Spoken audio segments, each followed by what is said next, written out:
ഞാൻ സങ്കടത്തിൽ പറയാം, എന്റെ പ്രിയപ്പെട്ടവരെ, കഴിഞ്ഞ ദിവസം 25 വയസ്സ് മാത്രം പ്രായമുള്ള ആഷിഖ് എന്ന് പറയുന്ന ഒരു ചെറുപ്പക്കാരൻ MDMA അഡിക്റ്റ, ഡി അഡിക്ഷൻ സെന്ററിലായിരുന്നു.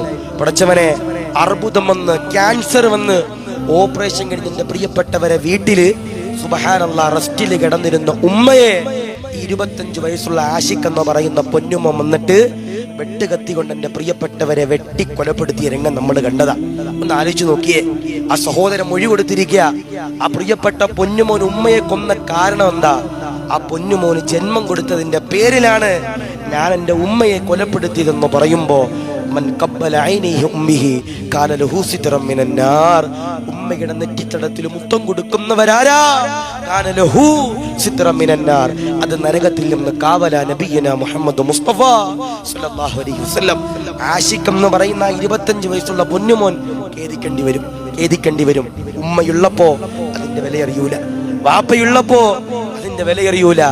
എന്റെ പ്രിയപ്പെട്ടവരെ, മാതാപിതാക്കൾ മരിച്ചുപോയാൽ അത് വല്ലാത്ത നഷ്ടമാ. അല്ലാഹുവേ, ആ പ്രിയപ്പെട്ട സഹോദരിയുടെ ഖബർ നീ വിശാലമാക്കണേ അല്ലാ, സ്വർഗം കൊടുക്കണേ അല്ലാ. ജീവിച്ചിരിക്കുന്ന ഞങ്ങളുടെ മാതാപിതാക്കൾക്ക് ആഫിയത്തും ദീർഘായുസ്സും തരണേ അല്ലാ.